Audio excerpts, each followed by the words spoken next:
In September 1991, shortly after the end of the Cold War, a cabal of elite bankers and intelligence spooks led by George H.W. Bush financed a $240 billion covert operations war chest through the purchase of 10-year securities that, as it happened, were scheduled to come due on September 12, 2001. Project Hammer was undoubtedly used for a wide variety of illicit intelligence operations, but mainly it was used to finance a covert economic operation against the collapsing Soviet Union, whereby unknown Western investors bought up much of the Soviet industry with a focus on oil and gas, crashing the Russian economy, looting its central bank, orchestrating what became known as the Great Ruble Scam, and a wide variety of other clandestine, state-assisted operations designed to thoroughly prevent Russia from ever contesting the U.S. as a world superpower, while in the process lining the pockets of these economic hitmen who swooped in to devour the collapsing Russian economy after the fall of the Soviet Union. A spectacular investment for all, at least until money laundering investigations began tracing all the money, or when the 10-year deadline came up and the securities became due and began the routine process of authenticity and ownership checks. Evidence shows that several federal and private investigations had already stumbled upon the Hammer Fund and were compiling evidence on it up until the 9/11 attacks. These included the Office of Naval Intelligence, or ONI, which was moved to the outer E-ring of the recently renovated section of the Pentagon that was targeted and destroyed on 9/11. According to E.P. Heidner, the ONI had been investigating crimes associated with the plundering of Russia. 39 out of the 40 people who worked in those offices were killed on 9/11, including the entire chain of command. The Pentagon's financial accounting offices in that same wing were also an obvious target, as were the passengers on board Flight 77, many of whom coincidentally held top-secret clearances and were connected with Pentagon black operations. Agents of the Office of Naval Intelligence had also been investigating financial transactions which were linked to securities being managed by those securities dealers in the World Trade Center that were also targeted. 31% of the 125 fatalities in the Pentagon were from the Naval Command Center that housed the Office of Naval Intelligence. 41% of the fatalities in the Twin Towers came from two companies that managed U.S. government securities, Cantor Fitzgerald and Eurobrokers. There were three major security brokers in the World Trade Center: Cantor Fitzgerald, Eurobrokers, and Garbin Intercapital. At 8:46 on the morning of September 11th, Flight 11 flew directly into Marshall McLennan's secure computer room in the North Tower, right below the floor on which Cantor Fitzgerald was situated. Cantor Fitzgerald was the largest security dealer in the U.S. Shortly after that, a massive explosion went off just under the FBI offices in the North Tower on the 23rd floor. Fires were reported on the 22nd floor at 8:47. There were also explosions and subsequent fires reported at Garbin Intercapital on the 25th floor and in the basement of Tower 1 as well. Shortly thereafter, at 9:03, Flight 175 hit the South Tower right below the floors on which Eurobrokers was situated. In all three cases, the explosive, fiery destruction consumed the offices and the several floors above, destroying files and trapping victims inside. In the midst of all this, Building 6 was destroyed by an explosion that took place before either tower fell. This secondary explosion took out a portion of the building which just happened to include the El Dorado Task Force's offices. The El Dorado Task Force was an interagency money laundering watchdog group responsible for coordinating all major money laundering investigations in the U.S. In the immediate aftermath of September 11th, these groups would be redirected to investigate terrorist financing. Building 6 was located directly between the North Tower and World Trade Center Building 7. While large portions of World Trade Center 6 were gutted by explosions and later by falling debris from the North Tower, the building itself did not suffer a global symmetric collapse at near freefall acceleration as did Buildings 1, 2, and 7. FEMA photographer and 9/11 whistleblower Kurt Sonnenfeld took some interesting pictures of the U.S. Customs vault in the basement of World Trade Center 6, which was found completely empty and left with the door wide open. All of its contents appear to have been looted during the attacks. There is also evidence that gold was being looted from the vaults beneath World Trade Center 4. There were several early reports of a 10-wheel truck packed with stolen bullion caught fleeing World Trade Center 5 when the vehicle had become stuck on a collapsed ceiling brace, forcing the driver to flee the scene. Many researchers have stumbled across one or two of these anomalies from time to time: the empty vaults, the secondary explosions, the fireproofing upgrades on the exact floors coinciding with failure and impact in the towers, the suspicious power downs and evacuation drills, the World Trade Center tenants and security firms like AIG, Marsh & McLennan, and Kroll, and their close ties with the intelligence community, etc., etc. These anomalies are not unrelated, but nevertheless became lost inside the chaos of that September morn, the aftermath, and subsequent cover-ups. Okay, so what does all this mean? Overall, a critical mass of brokers from the major government security brokerages in the Twin Towers had to be eliminated to create chaos in the government securities market. A situation needed to be created wherein $240 billion of covert securities could be electronically cleared without anyone asking questions, which happened when the Federal Reserve declared an emergency and invoked its emergency powers that very afternoon. On September 14th, the Securities and Exchange Commission declared a national emergency and for the first time in U.S. history invoked its emergency powers under the Securities Exchange Act Section 12K and eased regulatory restrictions for clearing and settling security trades for the next 15 days. These changes would have allowed the estimated $240 billion in covert government securities to be cleared upon maturity without the standard regulatory controls around identification of ownership. The towers needed to be demolished to create a big enough mess that the illicit activities taking place behind the scenes that morning could be hidden in the confusion of that day. Okay, now let's talk a little bit about who did it and how. 9/11 whistleblower Richard Andrew Grove was a software salesperson for a company called Silverstream. Silverstream's technology was on the cutting edge of Internet solutions, offering software to web-enable the critical business functions of Fortune 500 companies, basically integrating and making available on the web the disparate legacy applications and mainframes while simultaneously streamlining workflow and traditional paper processes, with an end result being a lower cost of operation and more efficient transactions. Silverstream had built internet transactional and trading platforms for Merrill Lynch, Deutsche Bank, Bankers Trust, Alex Brown, and Morgan Stanley, to name a few. Leading up to 9/11, Silverstream was designing specialized accounting software for a major client, Marsh & McLennan. Marsh is the world's largest insurance brokerage and was located right below Cantor Fitzgerald in the North Tower. Approximately 295 Marsh employees were murdered that morning, along with other innocent victims and employees who either knew too much or too little about their chosen work environment. But most importantly, Silverstream provided a specific type of connectivity that was used to link AIG and Marsh & McLennan, the first two commercial companies on the planet to employ this type of transaction. What then were Marsh and AIG doing, and why did they need to leverage technologies that no other commercial entity on the face of the earth needed to use to conduct business? The recovered hard drives from the World Trade Center, combined with Richard Grove's testimony, give us some intriguing clues. Grove discovered that Silverstream was overbilling Marsh to the tune of $7 million extra for fictitious and unneeded hardware. He also became aware of an exploitable flaw in the accounting software that had been sold to a variety of Marsh's clients and partners. When he brought this up to his superiors at Silverstream and others at Marsh, he was told to keep quiet and not to worry about it. But other friends of his at Marsh were also getting concerned and began documenting what was going on and raising concerns within the company. At last, they were finally granted a hearing with one of Marsh's high-ranking executives and were told to bring all their evidence to a hearing scheduled for 8:30 a.m. on September 11, 2001, on the 93rd floor. The high-ranking member of Marsh, who Grove did not name, would participate via teleconference from the safety of his home, while Marsh employees and potential whistleblowers, Gary Lasko, Catherine Lee, Ken Rice, Richard Breuhardt, and John Oltzhofer, would die in the meeting room in the North Tower with all their evidence when American Airlines Flight 11 would impact that very section of the building. Richard Grove fortunately got stuck in traffic that morning and didn't make it. Computer hard drives recovered from the World Trade Center show a spike in suspicious transfers that took place within the World Trade Center as the 9/11 attacks were unfolding. Richard Grove is convinced that these suspicious money transfers were performed electronically using Silverstream software, and that the overbilling of Marsh was hush money for the operations. It would certainly have helped clear up that $240 billion in securities and make it look like any of those companies might have done it. The recovered hard drives and financial transactions from 9/11 all show clear evidence that something was going on that morning. Marsh's CEO at the time was Jeffrey Greenberg, the son of Maurice Greenberg of AIG.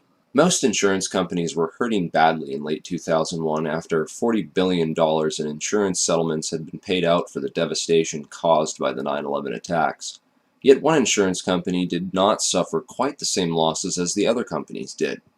American International Group, or AIG as it turns out, is much more than an insurance company. With its long ties to the intelligence community, AIG was founded by OSS operative Cornelius V. Starr, 2 R's, the uncle of Clinton's friend Kenneth Starr. AIG currently operates a complex network of shell companies and other entities which operate internationally and have been used for clandestine intelligence gathering and other covert activities for decades. The company that ran security in the World Trade Center, Kroll Associates, was owned by AIG. The CEO of AIG on 9/11 was a guy named Morris Greenberg, who was actually nominated for the position of Director of Central Intelligence after he authored a report for the Council on Foreign Relations, of which he's a high-ranking member, where he advocated that FBI and Drug Enforcement Agency agents operating abroad should not be allowed to act independently of either the ambassador or the CIA, lest pursuit of evidence or individuals for prosecution cause major foreign policy problems or complicate ongoing intelligence and diplomatic activities.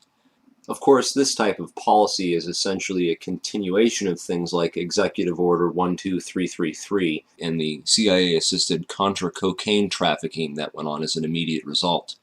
These backdoor agreements open the floodgates for government drug money laundering and narco-trafficking.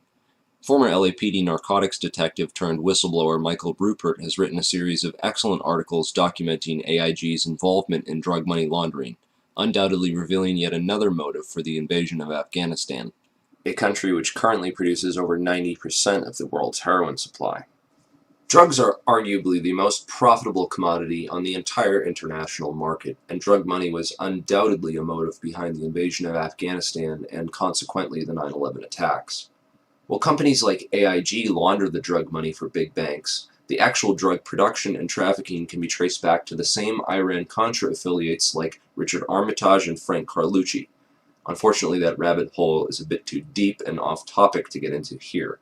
I will mention that DynCorp was heavily involved, as well as Stewart Air Force Base in upstate New York, where the two flights out of Boston crossed paths simultaneously and shut off their transponders before making their way to the Twin Towers.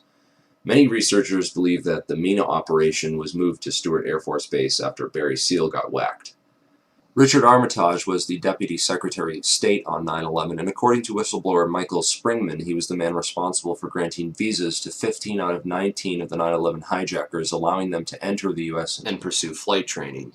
Frank Carlucci is the chairman of the Carlyle Group and was in Washington, D.C. on 9/11, having just met with George H.W. Bush and the brother of Osama bin Laden on Carlyle Group business.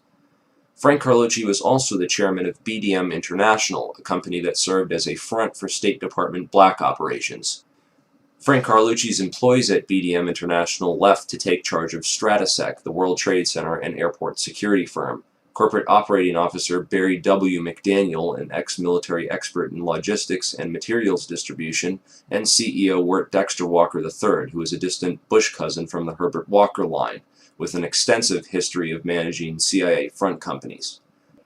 Marvin Bush, the president's brother, was also a board member at Stratesec, although Stratesec maintained contracts for security upgrades which were set to expire on September 11, 2001. They were not the company officially charged with World Trade Center security. This role was assigned to a risk management firm called Kroll Associates. Kroll's chairman, Jerome Hauer, was a longtime personal friend of ex-FBI counterterrorism expert John O'Neill and was responsible for O'Neill's appointment as head of security for the World Trade Center just a few days prior to the 9/11 attacks. O'Neill is the world's leading expert on Osama bin Laden and al-Qaeda and was a potential 9/11 whistleblower with hard evidence of White House complicity in the protection and shielding of the 9/11 hijackers from all means of federal investigation. Al-Qaeda hijacking suspects were flagged by the Able Danger terrorist tracking program, which was also shut down by the White House. Able Danger whistleblower Anthony Schaefer claims the U.S. government destroyed over 6 terabytes of data related to Able Danger, which he also claims identified 9/11 ringleader Mohammed Atta as early as February of 2000. Those atop the chain of command in the White House, military, and intelligence establishment deliberately ignored all the warning signs of an impending attack, a clever strategy of plausible deniability which also served to portray those in charge as incompetent rather than complicit. In every major head throughout the chain of command on 9/11, from NORAD to the military, we see a repeated theme of complicity through negligence or incompetence. After 9/11, failure and incompetence was rewarded, and whistleblowers were silenced. Combined with the fact that 6 corporations control 90% of the media, and CIA operations like Mockingbird admit to taking over and subverting our US media, we can understand how such a big lie could have been kept from the American public for so long. But if you stop and take the time to do your research, you'll find all the evidence is there, hidden beneath a mountain of disinfo and lies. It's been 10 years since 9/11 happened, and we are left with hundreds, if not thousands, of unanswered questions about the 9/11 attacks. A transparently fraudulent 9/11 Commission report, which purposely failed to even mention the collapse of World Trade Center 7, and a host of ridiculous, so-called debunking websites, forums, and other literature, which have done absolutely nothing over the past 10 years to debunk anything other than cleverly selected strawman arguments, and have failed to stem the constant flow of new 9/11 information, which researchers have been uncovering and bringing out to the public. Instead, they continue to label truth seekers, including family members of people who died on 9/11, as conspiracy theorists, and devise clever propaganda designed to prevent the general public from looking any further into the evidence or the actual claims of the so-called conspiracy theorists. In this video, we will take a deeper look into the so-called investigations, which have provided us with the official story, and why they deserve a more thorough examination. The Bush administration stalled government investigations into 9/11 for over 400 days. A week after 9/11, letters containing anthrax spores were mailed to several news media offices and 2 senators who were perhaps a bit too vocal about opening an official investigation into 9/11. The anthrax used in the attacks was identified as an Ames strain, which means it had to have come from the U.S. Army Medical Research Institute of Infectious Diseases at Fort Detrick, Maryland. A member of that institute, Jerome Hauer, managed the National Institute of Health response to the anthrax attacks. Coincidentally, Hauer also warned the White House to start taking Cipro, an antibiotic which is effective against anthrax, a week before the attacks. Jerome Hauer also happened to be a managing director at Kroll Associates, which ran security at the World Trade Center up until the weekend before 9/11, when that role was personally handed off by Hauer to FBI agent John O'Neill, who would later die in the attacks, drawing strong suspicion that he was set up due to his knowledge of Al-Qaeda and the 9/11 hijackers, whom he was blocked from investigating while he was working at the FBI. In January 2002, President Bush personally asked Senate Majority Leader Tom Daschle to limit the congressional investigation into the events of September 11th. The Bush administration only formed the 9/11 Commission after being prodded by the victims' families, who lobbied Congress for over a year to open the investigations. When the Bush administration finally did open a 9/11 investigation, it was described by some members as set up to fail. The President has said only a minority of the Commission can see a minority of the documents, and then they have to clear what they're going to say to the rest of the Commission with the White House. If you're one of those 4 that gets to see these documents, would that change your opinion? No. They don't want any more eyeballs to see their documents than they can possibly get away with. It's a scam. It's absolutely disgusting. They even attempted to appoint Henry Kissinger, a known cover-up mastermind, as head commissioner. He resigned after victims' family members asked him sensitive questions about his connections to the bin Laden family and the Carlyle Group. Philip Zelikow wrote the conclusions for the report before the investigation ever began, and even then any areas which did not support the official story were neither mentioned nor investigated by the 9/11 Commission.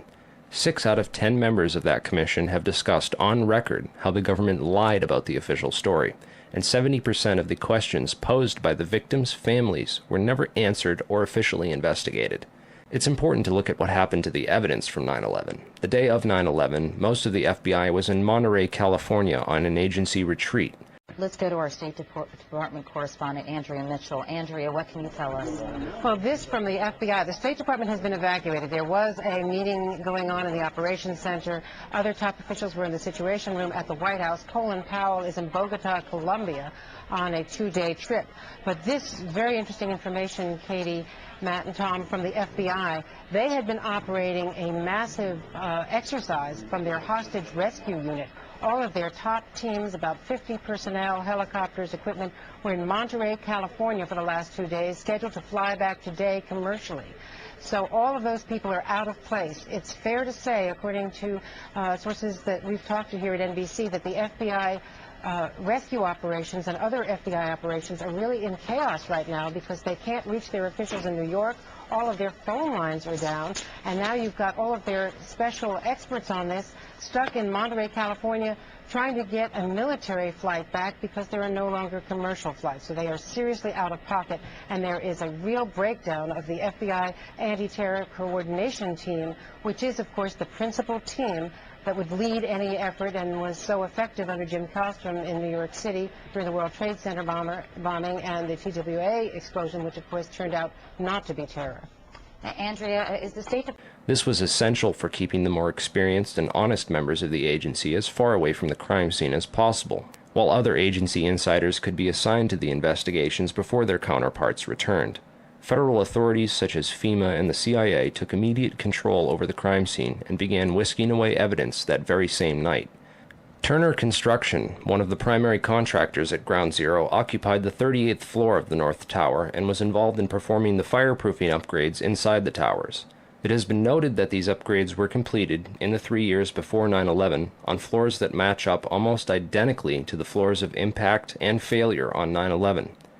Once the cleanup was fully coordinated, the operations were consolidated under the control of two primary contractors, AMEC Construction Management and Bovis Lend-Lease. These are the two companies that were originally assigned to the areas of Ground Zero that included the North Tower, AMEC, and the South Tower, Bovis. A truly surprising fact is that at the time of the attacks on 9/11, AMEC had just completed a $258 million refurbishment of Wedge 1 of the Pentagon, which is exactly where American Airlines Flight 77 impacted that building. Arguments over the size of the hole of the Pentagon and whether it was a plane or a missile are, in my opinion, a convenient distraction from the much bigger picture of why that section of the building was targeted and by whom.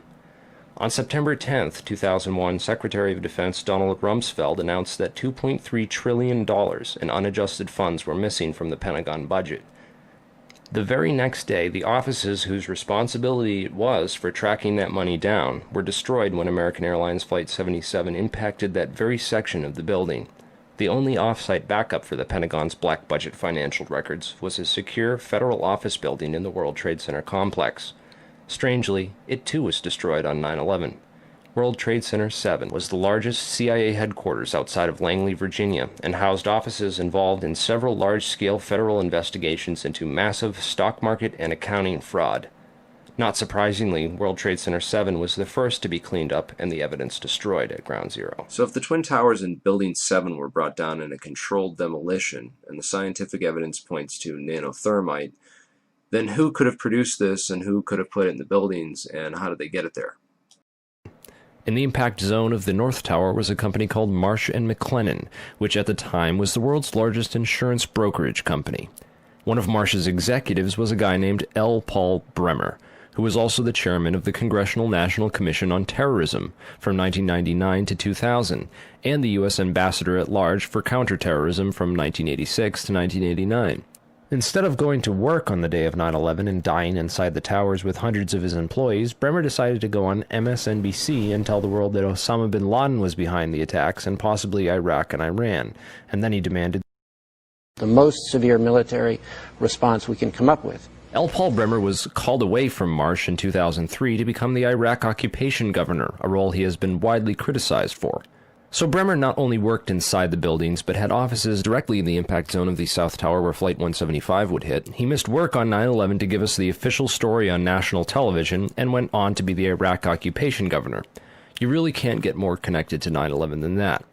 Oh wait, you can, sorry. I forgot to mention that Bremer was also the former manager for Kissinger Associates. He was a member of the board for Akzo Nobel, the parent of International Paint Company, which produced a fireproofing application for skyscrapers called Interchar. Bremer was also on the International Advisory Board for the Japanese mining and machinery company Komatsu, which at the time had been involved in a joint venture agreement with Dresser Industries, the oil services intelligence front where Prescott Bush Sr. and George H.W. Bush got their start with Neil Mallon. Anyway, the Komatsu Dresser mining division operated from 1988 to 1998 1997, and in July 1996 it patented a nanothermite demolition device that could, quote, demolish a concrete structure at high efficiency while preventing a secondary problem due to noise, flying chips and dust, and the like.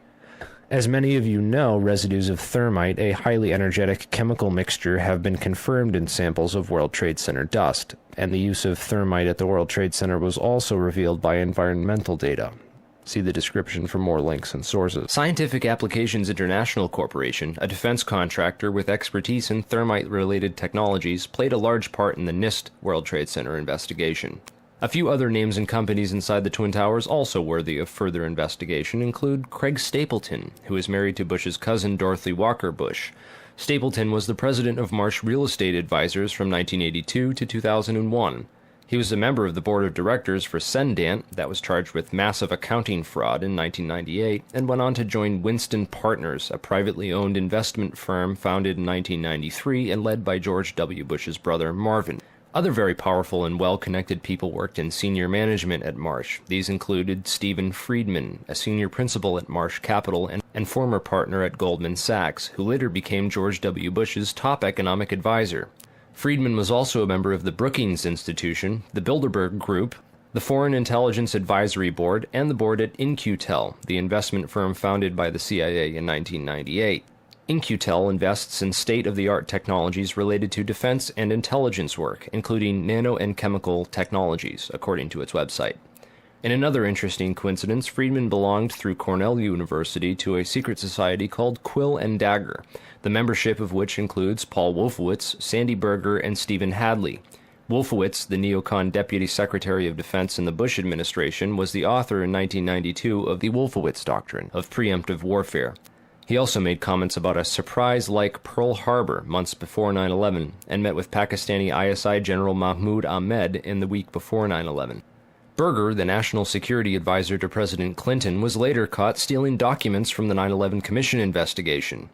Berger was also the boss of White House counterterrorism czar Richard Clarke, and together with Hadley, who was Condoleezza Rice's deputy, was responsible for delaying or obstructing Clarke's plans to stop al-Qaeda in January of 2001. Jeffrey Greenberg resigned from Marsh & McLennan after being accused of serious financial crimes. The first plane of 9/11 flew directly into his company's secure computer room in the North Tower. Jeffrey Greenberg is a member of the Brookings Institution and the Trilateral Commission.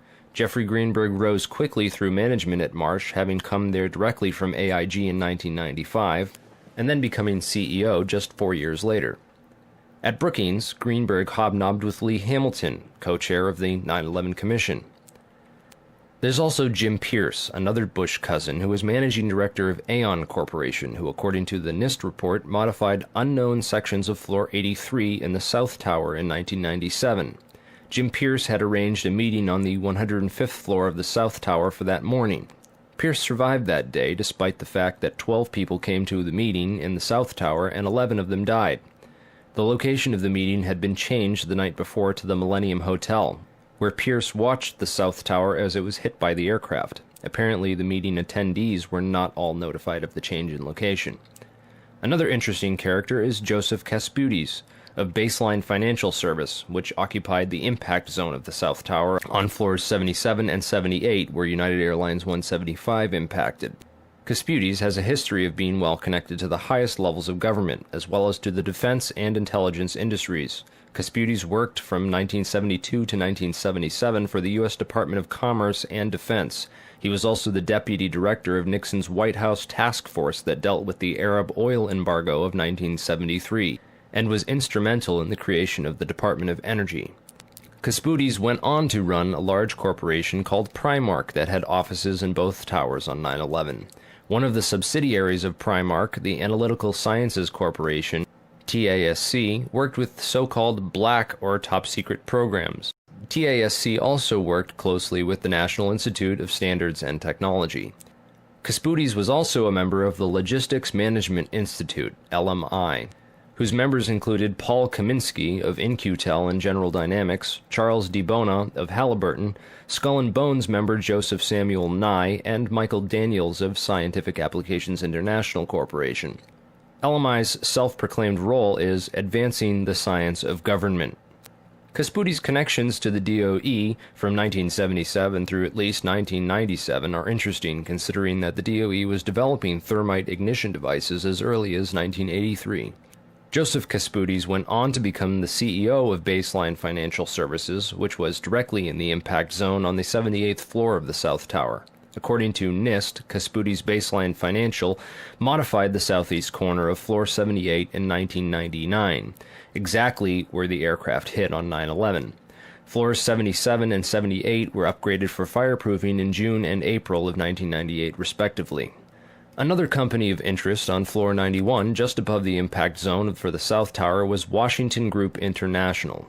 This company was known primarily as a construction and mining firm, and it had just acquired Raytheon Engineers in July of 2000. In 1996, Washington took over Morrison Knudsen, an engineering and construction firm that had a history of working on large-scale projects around the world, including in China, Iran, Afghanistan, and Saudi Arabia. The Army Corps of Engineers hired Morrison Knudsen to demolish over 200 buildings in 1995. One of the DOE facilities for which Washington was responsible well before 9/11 was the Savannah River site near Aiken, South Carolina. In February of 1997, Lawrence Livermore National Labs and the Savannah River site signed an agreement of cooperation to share technology. Savannah went on to add developing sol gel technology for fuels and other applications to its portfolio. Sol gel technology is utilized by Lawrence Livermore National Laboratories for making nanothermites. In another coincidence, Savannah River Technology staff participated in the search and rescue operations at Ground Zero by providing unique tools. Just before 9/11, Washington was going through a tough time financially and sought Chapter 11 bankruptcy protection. Securities and Exchange Commission documents show that Washington made court-ordered pre-petition payments as part of these proceedings to a number of companies, including Komatsu. Washington also made payments to Greenhorn and Omara, whose employee, Teresa McAllister, was a lead author of the FEMA and NIST reports on the World Trade Center disaster, and to Sumitomo Bank, which was closely allied with Komatsu. Building 7 was a 47-story federal office building in the World Trade Center site, which collapsed at 5:20 p.m. on the afternoon of 9/11. This building was home to the CIA, in fact, the largest CIA headquarters outside of Langley, Virginia. It also housed offices for the Secret Service and the Securities and Exchange Commission. One of the most interesting tenants, however, was then Mayor Giuliani's Office of Emergency Management and its Emergency Command Center on the 23rd floor. This floor received $15 million worth of renovations, including independent and secure air and water supplies, and bullet and bomb-resistant windows designed to withstand 200-mile-per-hour winds. Mayor Giuliani was a former U.S. prosecutor for the South District of New York from 1983 to 1989, who was in charge of investigating the terrorist financing Bank of Credit and Commerce International. After he left his job as a prosecutor to start a political career, he worked for a law firm called White & Case that actually represented BCCI. So he went from prosecuting the BCCI to working for a law firm which defended the BCCI. This was likely his foot in the door of this underground corporate criminal network. Giuliani would later help to destroy all the crime scene evidence from Ground Zero. Giuliani's sidekick on 9/11 was Police Commissioner Bernard Kerik, who appeared to be coaching some of Rudy's actions that day, keeping him away from the media and even answering questions for him about explosives in the buildings. In fact, Bernard Kerik gave us the first official government pronouncement that no explosives were involved in the destruction of the World Trade Center buildings. Kerik's department was also the same one that found that pristine, completely undamaged hijacker's passport, which survived a plane impact, and Fireball, which destroyed 2 titanium black boxes and 3 towers. Yeah, Kerik would later receive a nomination from President Bush to become Director of Homeland Security, which he declined for personal and political reasons, and instead took a job training the Iraqi police force in Iraq alongside L. Paul Bremer. Both men are credited for turning Iraq into the unwinnable quagmire it is today. In February of 2010, Kerik was sentenced to 4 years in federal prison for conspiracy and fraud charges, unrelated to the crimes of 9/11, unfortunately, but it still goes to show you what kind of person he is. Definitely the kind of person you'd want inside the New York City police force during a staged event like 9/11. And lastly, we have the Pentagon. It's certainly peculiar, to say the least, that al-Qaeda terrorists hell-bent on destroying the USA would not crash their plane into the north wing of the Pentagon, where all the most important offices were, like Donald Rumsfeld, John Ashcroft, etc., and that they would instead choose to target the one section of the Pentagon that had most recently been refurbished to withstand missile impacts. It's also interesting to note that the company which completed the $258 million refurbishment to Wedge 1 of the Pentagon was also hired as a contractor to clean up Ground Zero in New York City. Wedge 1 also coincidentally housed the Pentagon's Budget Analyst Office, where DoD staffers were working on the mystery of the $2.3 trillion that was reported missing by Defense Secretary Donald Rumsfeld in a press conference the day before 9/11. The Pentagon's comptroller in charge of that money at the time was an interesting fellow named Dov Zakheim, a member of the Council on Foreign Relations, the International Institute for Strategic Studies, and a contributor to the neocon think tank Project for the New American Century. Zakheim helped write the PNAC document Rebuilding America's Defenses, in which he is credited for the line which states, "Further, the process of transformation, even if it brings revolutionary change, is likely to be a long one, absent some catastrophic and catalyzing event, like a new Pearl Harbor." Several members of the Bush administration, including President Bush himself, would later refer to 9/11 as a new Pearl Harbor. A respected and established voice in the intelligence community, his views were eagerly accepted. And Dov went from his position at Systems Planning Corporation to become the comptroller of the Pentagon in May of 2001. Perhaps not so coincidentally, it was an SPC subsidiary, Tridata Corporation, that oversaw the investigation after the terrorist attacks on the World Trade Center in 1993. SPC, according to their official website, specializes in many areas of defense technology production and manufacture, including a system developed by their radar physics group called the Flight Termination System, or FTS. This is a system used to destroy target drones, craft that would be fired on by test aircraft or weaponry, in the event of malfunctions or misses. This highly sophisticated wargame technology allows the control of several drones from a remote location on varying frequencies and has a range of several hundred miles. This technology can be used on many different types of aircraft, including large passenger jets. According to the SPC website, a recent customer at that time was Eglin Air Force Base, located in Florida. Eglin is very near another Air Force base in Florida, MacDill Air Force Base, where Dov Zakheim contracted to send at least 32 Boeing 767 aircraft as part of the Boeing Pentagon Tanker Lease Agreement. As the events of September 11, 2001 occurred, little was mentioned about these strange coincidences and the proximity of Dov Zakheim and his group. Since there was little physical evidence remaining after the events, investigators were only left with photographic and anecdotal evidence. This is a photograph of the Flight Termination System module from their site. Note it has a cylindrical shape and is consistent with the size and shape of the object observed under the fuselage of Flight 175. The Boeing lease deal involved the replacement of the aging KC-135 tanker fleet with these smaller, more efficient Boeing 767s, which were to be leased by Dov Zakheim's group. The planes were to be refitted with refueling equipment, including lines and nozzle assemblies. In this enlargement of Flight 175, we can clearly see a cylindrical object under the fuselage and a structure that appears to be attached to the right underside of the rear fuselage section.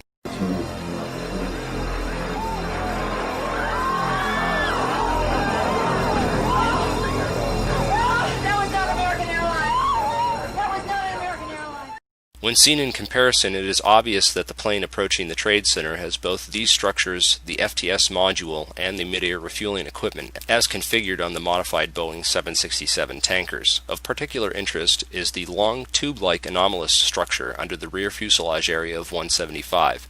This structure runs along the right rear bottom of the plane. The equipment attached to the underside of the plane which hit the World Trade Center is identical in every single way to the Boeing 767s issued by Dov Zakheim. Whoa, whoa, whoa. Bring it back. The video you're watching now came from Loose Change First Edition. Did you catch that? It appears to show the FTS pod self-destructing just before impact.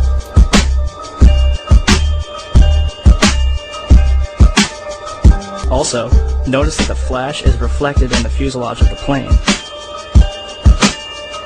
The flash is also present in footage taken by Evan Fairbanks,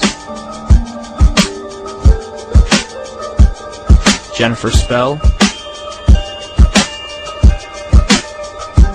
CNN.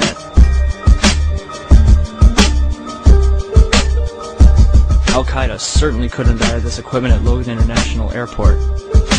And even if they did, the flight crew would have noticed it.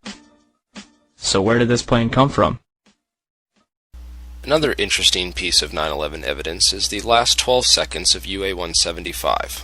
Since every amateur videographer in New York City had their cameras pointed up at the burning Tower 1, the second plane strike was filmed from nearly every conceivable angle.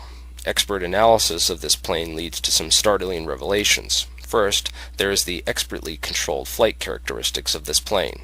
During its last 12 seconds of flight, UA-175 made a single corrective maneuver so perfectly timed and executed that it's unlikely it was piloted by human hands. One of the things that jumped out at me when I looked at the footage of the video of Flight 175 as it went into the World Trade Center is it appeared to me that there was something on the under fuselage of that aircraft that did not belong there, at least not with a commercial airliner. Now, I'll tell you where I have seen attachments that look like that on military aircraft. So the question you have to answer now is, was that the commercial airliner that hit the World Trade Center, or possibly was it an aircraft that looked very similar but was a military type airplane? All the recorded sources, all the different photographic evidence that was produced by CNN and ABC, they all show this pod. It's there. You can see it with your own eyes. And in my professional opinion, that there was a pod attached to the bottom of that aircraft, and therefore it was not United Airlines Flight 175. If you take a careful look at the flight paths of American Airlines 11 and UA-175, the two flights that took off from Boston's Logan Airport and crashed into the Twin Towers, you'll find a major clue. Not only did both these planes cross paths directly over Stewart Air Force Base, but they did so at the exact same time. Another odd synchronicity is Flight 93, which had been sitting on the tarmac delayed at the airport for nearly 40 minutes with no explanation. Originally scheduled to take off at 8:01 a.m., it was delayed until the moment that Flight AA-11 crashed into the North Tower at 8:43 a.m. Another interesting piece of evidence that ties Stewart Air Force Base to the center of this 9/11 conspiracy is the white mystery planes spotted over Washington and the Pentagon. Through careful investigation, we've been able to map out the flight paths of these two ominous aircraft, which have been identified as E-4Bs, a type of aircraft that the military uses as mobile command posts. What concerns me is that both of these aircraft took off from and landed at Stewart Air Force Base. Another interesting coincidence I found was that Flight 93 turned around directly over Hopkins Airport, and Flight 77 turned around directly over Tri-State Airport. Webster Tarpley has done some of the most thorough research into the wargame exercises that were taking place on the day of 9/11. But this white mystery plane, the Doomsday plane, what was it doing over the Pentagon and the White House on 9/11? Who was flying in that plane? What were they doing? Being the comptroller for the Pentagon and the chief financial officer, you have to kind of wonder what Dov Zakheim was doing on 9/11. And what his connections were to the $2.3 trillion that were missing from the Pentagon the day before 9/11. If anything, the individuals and organizations outlined in this video are at least as suspicious as the 19 hijackers themselves. They have nothing on us. I don't shoot. Book 'em, Dano.